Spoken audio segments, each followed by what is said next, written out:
नमस्कार इंदौर, स्वागत है आप सभी का अभय न्यूज के 14 अप्रैल गुरुवार के बुलेटिन में। मैं हूं आपके साथ आकांक्षा पिवाल। आइए देखते हैं दिन भर की प्रमुख खबरें।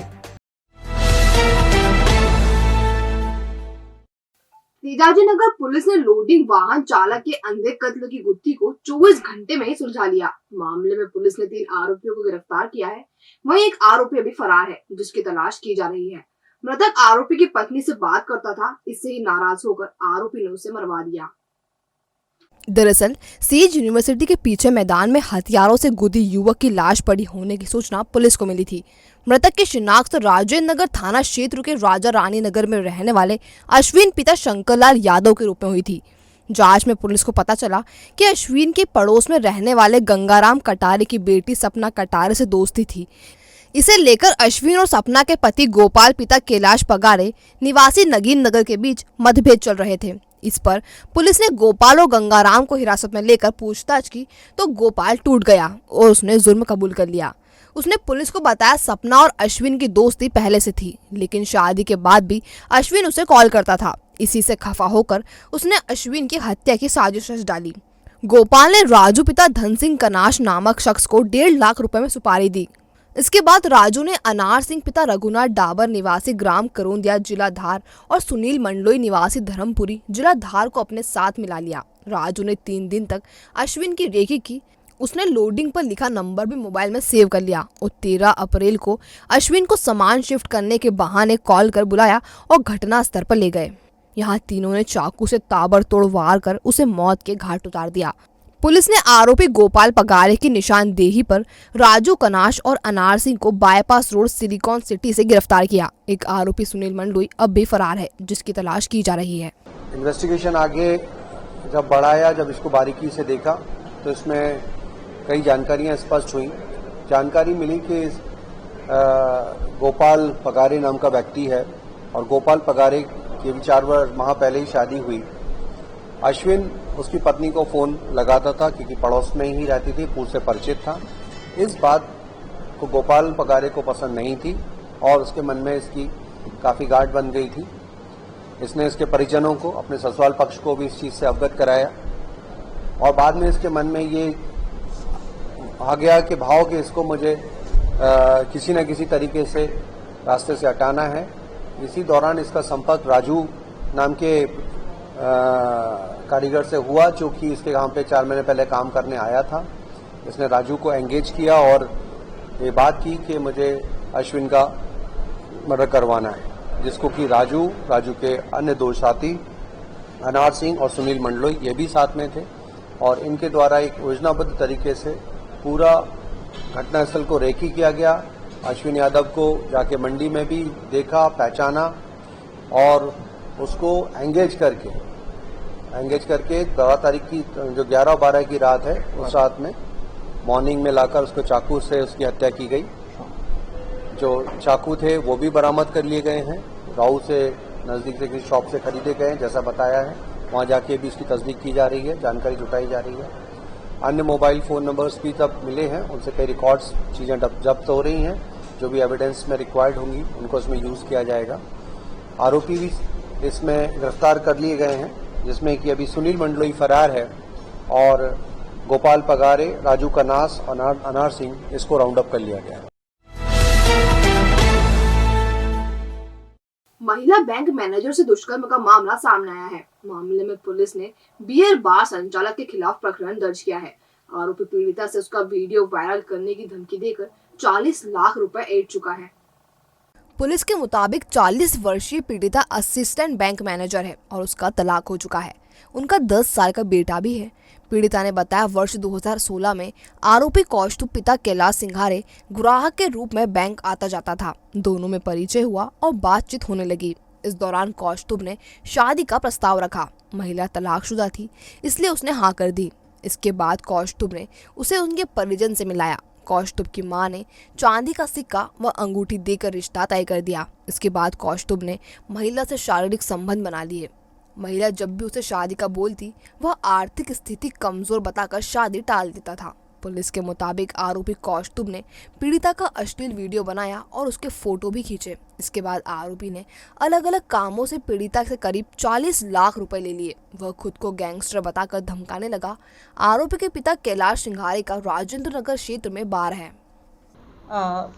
कल महिला फरियादिया द्वारा आकर अपने पति सास ससुर के खिलाफ एक शिकायत दर्ज की गई है। उसका कहना है कि मेरे माता पिता ने अपनी हैसियत के हिसाब से मेरे ससुराल वालों को दहेज दिया था। उसके बाद भी वो आए दिन दहेज की मांग करते हैं, सोने चांदी की रकम मांगते हैं, बोलते हैं कि सोने की चैन छोटी दी थी, उस चैन को बढ़वा के दो। इस तरह से वो उसको प्रताड़ित करते हैं, उसके संग मारपीट करते हैं और उसको परेशान करते हैं। कहाँ की रहने वाली है? जो फरियादिया है वो नंदा नगर की रहने वाली है और जो आरोपीगण है वो वजन नगर में रहते हैं। क्या बैकग्राउंड है आरोपी?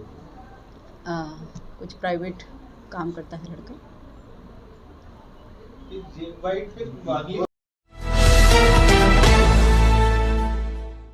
लसूड़िया थाना परिसर में बुधवार गुरुवार की दरमियानी रात करीब 1 बजे अचानक आग लग गई। आग ने कुछ ही देर में जब्ती के वाहनों को चपेट में ले लिया। आग की भयावहता का अंदाजा इसी बात से लगाया जा सकता है कि 3 कार सहित करीब 50 वाहन जलकर खाक हो गए। इधर लॉकअप में बंद 6 कैदियों को भी विजयनगर थाने में शिफ्ट किया गया। फायर ब्रिगेड ने 2 घंटे की मशक्कत के बाद आग पर काबू पाया।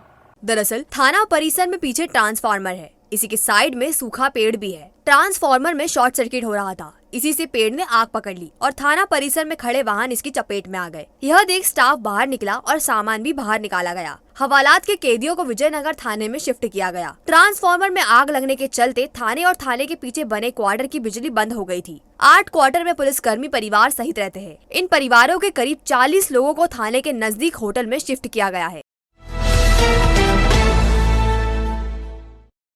भंवरकुआ पुलिस ने नाबालिग का वीडियो और फोटो वायरल कर दुष्कर्म करने वाले एक स्टूडेंट को गिरफ्तार किया है। यह नाबालिग को लगातार धमकी देकर मिलने के लिए दबाव बना रहा था। नाबालिग की शिकायत पर पुलिस ने दुष्कर्म में ब्लैकमेलिंग का प्रकरण दर्ज कर उसे गिरफ्तार कर लिया है। दरअसल भंवरकुआ थाने में नाबालिग ने शिकायत की थी कि सागर का रहने वाला विवेक मौर्य पढ़ाई के लिए इंदौर आया हुआ है। जूडो क्लासेस के दौरान उसे दोस्ती हुई। फिर वह एक दिन भंवरकुआ क्षेत्र में अपने किराए के मकान पर उसे 20 फरवरी 2021 को रूम दिखाने के बहाने ले गया और वहां ले जाकर दुष्कर्म किया। विवेक का मन यही नहीं भरा तो उसने जबरदस्ती करते हुए नाबालिग के वीडियो और फोटो खींच लिए। इन फोटो और वीडियो को दिखाकर वह बार बार संबंध बनाने के लिए दबाव बना रहा था। इससे परेशान होकर नाबालिग भंवरकुआ थाने पहुंची तो उसकी शिकायत पर धारा 376 के तहत मामला दर्ज कर विवेक को गिरफ्तार कर लिया गया है।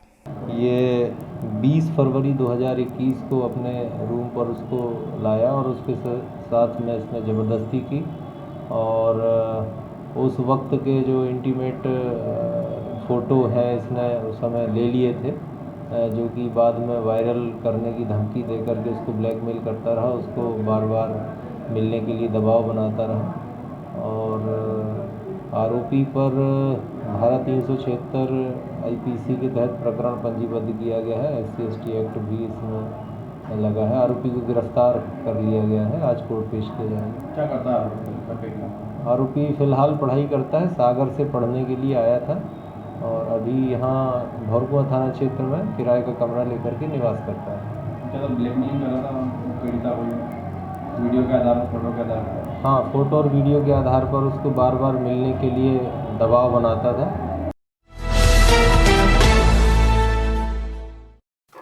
अपराध की एक कहानी किसी फिल्म से कम नहीं। महाराष्ट्र के कल्याण में हुए ससुर के कत्ल का राज छिपाने के लिए दामाद शव कार की डिक्की में रखकर 554 किलोमीटर का सफर कर इंदौर पहुंच गया। यहाँ बिजलपुर के खास एक खेत में शव को उसने पत्नी की मदद से जला दिया। 4 दिन पहले हुई घटना का राज जानने के लिए पुलिस ने सीसीटीवी फुटेज खंगाले तो कार का नंबर हाथ लग गया।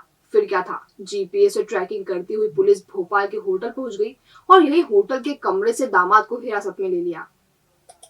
दरअसल हत्या की इस घटना का पता राजेंद्र नगर पुलिस को 10 अप्रैल को पता चला था। बिजलपुर इलाके के निहालपुर मंडी के पास एक खेत में सूटकेस में जली लाश बरामद की गई थी। मरने वाले के सिर पर चोट के निशान थे और उसकी शिनाख्त नहीं हो सकी थी।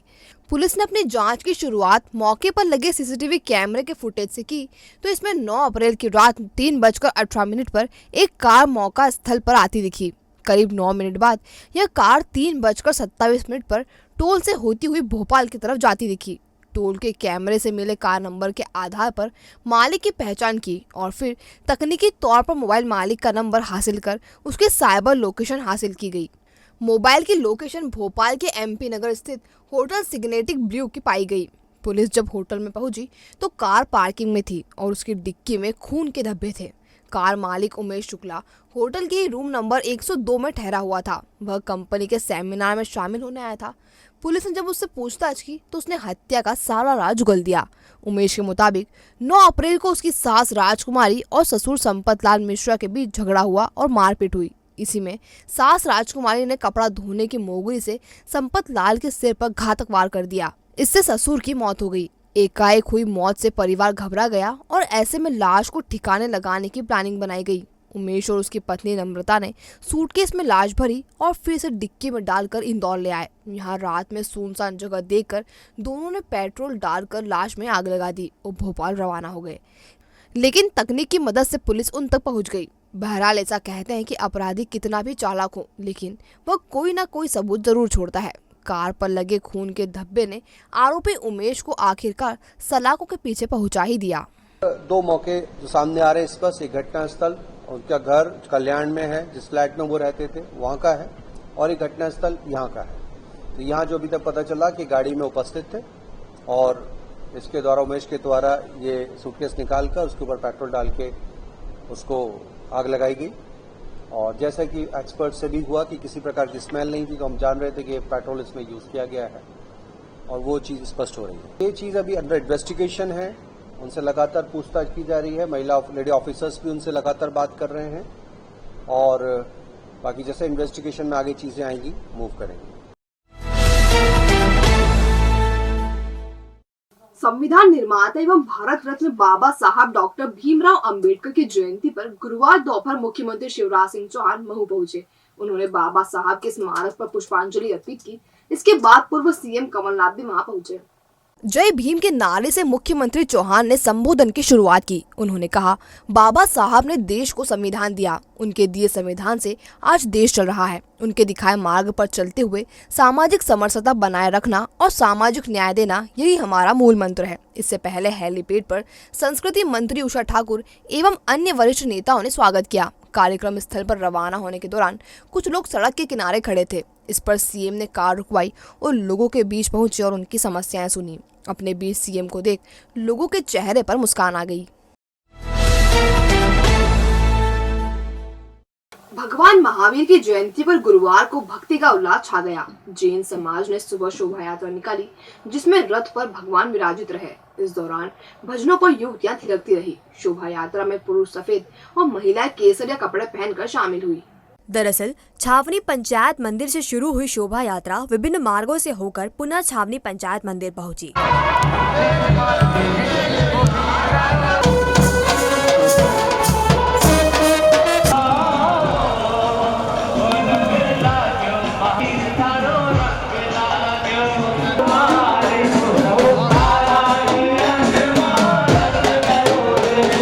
जहां भगवान के जन्म अभिषेक के कलश हुए। इस दौरान समाज जनों ने भगवान महावीर के जयकारे लगाए और मंदिर भक्ति की खुशबू से महक उठा।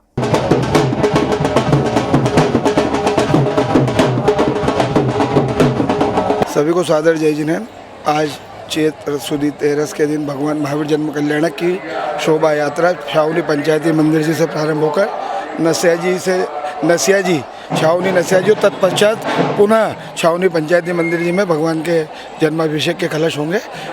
ये यात्रा पिछले 120 सालों से अनवरत छावनी से नसिया जी की ओर आती है और इसके लिए प्रशासनिक सुविधा, प्रशासनिक शहरी हमारे को जितनी भी अनुमतियां हैं वो हम लेते हैं। ये स्वर्ण रथ इंदौर में केवल छावनी और तत्पश्चात दोपहर के जुलूस में शामिल होता है।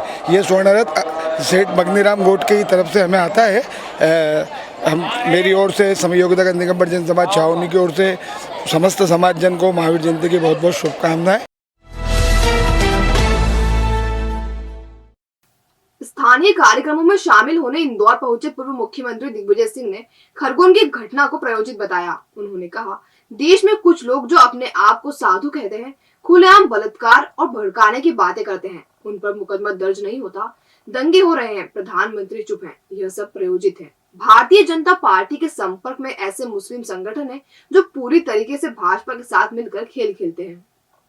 खुद की गिरफ्तारी के सवाल का जवाब देते हुए दिग्विजय सिंह बोले, यदि मुझे गिरफ्तार करना है तो कर लीजिए। उन्होंने मुख्यमंत्री शिवराज सिंह चौहान पर भी निशाना साधा और कहा, जब तक मुख्यमंत्री नहीं चाहेगा तब तक दंगे नहीं होते। मैं 10 साल मुख्यमंत्री रहा, उस दौरान जिसने भी धार्मिक उन्माद फैलाने की कोशिश की मैंने कार्रवाई की। उन्होंने पत्थरबाजी की घटना की जाँच की मांग भी की। उन्होंने अपने ट्वीट पर भी सफाई दी। वे मीडिया से बोले, मैंने जीवन भर भाईचारे, प्रेम और सद्भाव की बात की और मुझ पर दंगा भड़काने और उन्माद फैलाने का मामला दर्ज किया गया, जबकि मैंने ट्वीट पर सिर्फ सवाल किया था कि क्या किसी पूजन स्थल पर बिना उनकी इजाजत के झंडा फहराना क्या उचित है। इसके बाद दिग्विजय सिंह पूर्व सांसद प्रेमचंद गुड्डू के निवास भी पहुंचे। यहां उन्होंने कार्यकर्ताओं के साथ बैठक कर विधानसभा चुनाव को लेकर रणनीति तैयार करने की बात कही।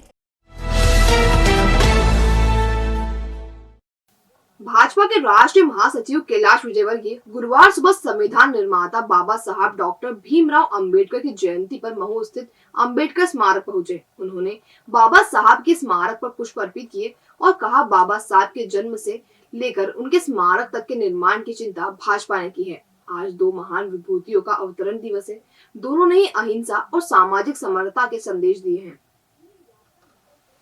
विजयवर्गीय ने खरगोन दंगों पर बयानबाजी को लेकर पूर्व सीएम दिग्विजय सिंह पर भी हमला बोला। उन्होंने कहा, दिग्विजय सिंह जिस तरह से बयानबाजी कर रहे हैं उससे लगता है कि उन्हें सांप्रदायिक सद्भाव और सामाजिक समरसता की चिंता नहीं है। इधर इंदौर में बीजेपी सहित सामाजिक एवं राजनीतिक संगठनों ने बाबा साहब को पुष्पांजलि अर्पित की। बीजेपी नगर अध्यक्ष गौरव रंधीवी ने बताया, बाबा साहेब की जयंती को मतदान केंद्र स्तर पर मनाया गया, जिसमें कार्यकर्ता मतदान केंद्रों पर पहुंचे और बाबा साहब को याद किया। संविधान निर्माता और जिन्होंने पूरे देश को एक नई दिशा दी, ऐसे श्रद्धेय बाबा साहब अम्बेडकर जी की 131वीं जयंती है। सभी भारतीय जनता पार्टी के कार्यकर्ता और हम सभी आज श्रद्धेय बाबा साहब के श्री चरणों में अपनी श्रद्धांजलि अर्पित करने आए हैं और उनके दिखाए रास्ते पे, उनके बताए पथ पे हम सब लगातार चलते रहें, इसका प्रयास भी हम लोग करें।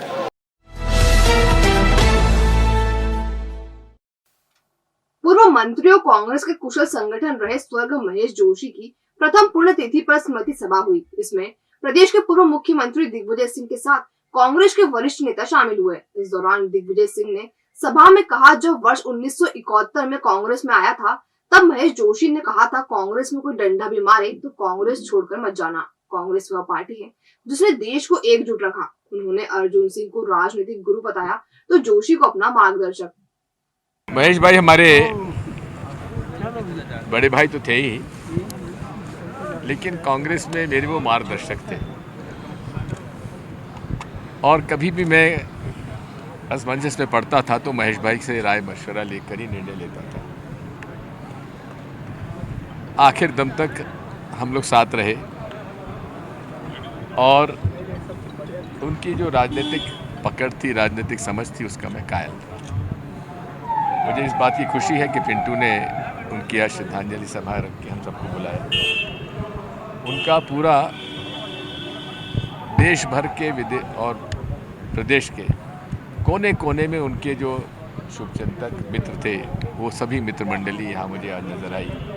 अच्छा लगा। मैंने अपने उद्बोधन में कहा कि एक छोटा सा पौधा था, मैं उसको वृक्ष बनाने में महेश भाई की बड़ी भूमिका है। खाद और पानी दिया तो एक महामानव, जिसने, मैंने कहा कि मैं जब दिल्ली में वो जैन भवन में रुका करते थे बरसों, उस एक कमरे में मैंने नीचे दरी पे गुंडू राव, जो बाद में कर्नाटक के मुख्यमंत्री बने, जनार्दन गहलोत थे, जाने कितने नेताओं को ज़मीन पे उनके कमरे में सोते देखा, जाने कितने लोगों को मुख्यमंत्री बनाया हमने। तो हमारे मन में विचार बना कि क्यों ना महेश जोशी जी, जिनका 60 साल से लोगों की स्मृति में शैक्षणिक, खेलकूद, राजनीतिक, सामाजिक क्षेत्रों में एक बड़ा नाम रहा और लोगों के बीच में उनकी जो अमिट छवि है वो आज तक मौजूद है, तो क्यों ना उनकी स्मृति में कैसे आयोजन किया जाए जिससे उनके साथ के शेयर किए गए अनुभव, उनके साथ बिताए गए पल आम जनमानस तक पहुँचे। स्वर्गीय महेश जोशी जी ऐसे व्यक्ति थे जो स्वयं के या स्वयं के परिवार के लिए नहीं, अभी तो जनमानस के लिए जीते थे। तो आज बड़ी संख्या में जिन लोगों ने परिवार को आकर अपने रिश्ते निभाए, परिवार का मानकर इस कार्यक्रम में अपनी उपस्थिति दर्ज कराई, उन सभी वरिष्ठ जनों का, आगंतुकों का धन्यवाद कहता हूं, उनके प्रति कृतज्ञता भेंट करता हूँ। स्मृति सभा के बाद मीडिया के शराबबंदी के सवाल पर दिग्विजय सिंह ने कहा, शराबबंदी जहां भी रही सफल नहीं रही, चाहे वह गुजरात हो या बिहार। अपने ऊपर होने वाले एफआईआर पर उन्होंने कहा, जो जितनी चाहे एफआईआर करवाता रहे। प्रदेश के गृह मंत्री डॉक्टर नरोत्तम मिश्रा जुड़े सवाल पर टिप्पणी करने से उन्होंने यह कहते हुए इनकार कर दिया कि नरोत्तम मिश्रा बकवास करते हैं। वहीं सोनकच्छ विधायक सज्जन सिंह वर्मा ने खरगोन घटना के सवाल पर कहा कि यह आरएसएस और बीजेपी का एजेंडा है। वह देश के लोगों को धीमा क्लोरोफॉर्म दे रहे हैं, जिससे लोग महंगाई, बेरोजगारी आदि बातों को भूल जाए। शराबबंदी की हम लोगों ने नीति बनाई थी जब मैं मुख्यमंत्री था, तो जिस मोहल्ले में 50% महिलाएं यदि वो तय कर लें कि यहाँ से दुकान हटना चाहिए तो दरखास्त देते हैं, दस्तखत करके दे दें, तो सरकार को दुकान हटाना आवश्यक होगा। ये हमने नीति बनाई थी जो आज भी यथावत कायम है। शराबबंदी जहाँ जहाँ हुई है कोई ज़्यादा सफल नहीं हुई है। गुजरात में शराबबंदी पुरानी है, लेकिन सबसे आसान शराब अगर किसी को प्राप्त करना तो गुजरात में हो जाता है। जैसा ब्रांड चाहो वैसा आ जाता है और 10 मिनट में जहाँ आप चाहो वहाँ पहुँच जाती है। उसमें केवल अधिकारी कर्मचारियों का ही लाभ होता है, पुलिस वालों के और कुछ नेताओं का लाभ होता है। कोई संकोच नहीं है कि इनका सहयोगी दल असुद्दीन ओवैसी, IIM पार्टी कौन सी भगवान जाने उसकी, ये उसकी सहयोगी भूमिका निभा रहे हैं। कहीं ना कहीं इस तरह के कांड में उनके चक्षुओं की भी भूमिका होती है। ये जानबूझ करके इस तरह का वातावरण तनावपूर्ण हिंदुस्तान भर में फैलाना चाहते हैं। आज़ादी के 75 साल हो गए, तब भी भारतीय जनता पार्टी हम हिंदुस्तानियों को, भारतीयों को हिंदू मुसलमान खिला रही है। अरे आज़ादी के 75 साल में तो देश को कहाँ पहुँच जाना था, जो हमने पहुँचाया कांग्रेसियों ने, तुम सारी चीज़ें बेच रहे हो। तो ये एक धीमा क्लोरोफॉर्म देश की जनता को दिया जा रहा है कि तुम विकास की बात भूल जाओ, महंगाई की बात भूल जाओ, तुम्हारे बच्चों को नौकरी मिले ना मिले भूल जाओ, तमाम बातें भूल जाओ। धर्म और मजहब का जहर तुम्हारे अंदर पनपता रहे। और अब खबरें दे दनादन। लूटपाट और हत्या के मामले में दोहरे आजीवन कारावास की सजा भुगत रहे भागीरथपुरा के बंदी कालू उर्फ ललित पिता श्यामलाल की सेंट्रल जेल में संदिग्ध मौत हो गई। मृतक के छोटे भाई रवि ने बताया, उससे 2 दिन पहले ही बात हुई थी, तब तो ऐसा कुछ नहीं था। उसने अच्छे से बात की थी, लेकिन उसके बाद उसके साथ क्या हुआ उसके बारे में जानकारी नहीं है। कुछ भी नहीं था। परसों के दिन मैंने इससे अच्छी खासी बात करी, मम्मी ने करी, बड़ी वाली सिस्टर ने करी, छोटी वाली सिस्टर ने करी, सबने बातचीत इसके साथ अच्छी करी, आने के हंसी खुशी था आने के। और बोल रहा था कि मेरी रिहे का बोले समय हो चुका है, बोले 14 साल बोले मेरे पूरे हो गए हैं, तो बोले मेरी रिहे का समय हुए, तो बोले मैं अगस्त तक बोले छूट जाऊंगा मैं। बाकी इसके साथ रात को क्या हुआ क्या नहीं हुआ इसकी हमको कुछ खबर नहीं है, ना हमको कुछ जानकारी कि इसके साथ अकेले में क्या हुआ, कि इसको मारा कूटा या क्या करा है इसके साथ में, क्या हुआ इसके साथ, क्या घटना घटी है, इसकी हमको बिल्कुल कुछ जानकारी नहीं है। लॉर्ड के नाम धोखाधड़ी करने वाले आरोपी को बाणगंगा पुलिस ने गिरफ्तार कर लिया। पुलिस ने बताया, प्रीमियम प्राइड कॉलोनी में 2 लोगों ने आरोपी प्रदीप जायसवाल से प्लॉट खरीदे थे, जिनकी कीमत 8 लाख और 12 लाख थी। 20 लाख रुपए देने के बाद भी प्रदीप ने रजिस्ट्री नहीं की। इसी तरह उसने अन्य 2 लोगों से भी धोखाधड़ी की। चारों फरियादियों ने बाणगंगा थाने में शिकायत की, जिसके बाद आरोपी को गिरफ्तार कर लिया।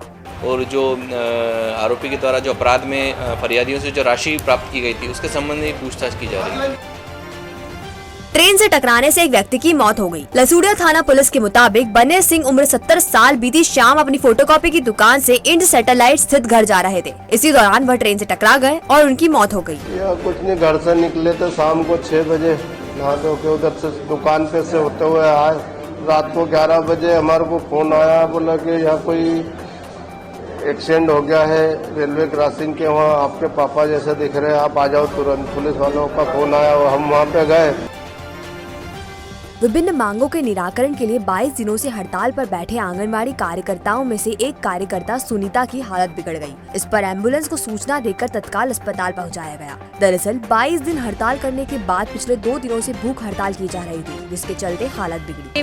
हम सरकार से ये कहना चाहते हैं मामा जी से कि हमारी मांगों को जल्दी से जल्दी पूरा किया जाए, क्योंकि हमारी जो माँ बहनें हैं वो है ना परेशान हो रही है। उनके थोड़े से दुख दर्द को समझो, उनकी समस्या को हल करो। तो आपने देखा अभय न्यूज का आज का बुलेटिन। अगर खबरों को लेकर आपके पास कोई फीडबैक हो तो हम तक जरूर पहुंचाएं। कल फिर मिलेंगे नए बुलेटिन के साथ। नमस्कार।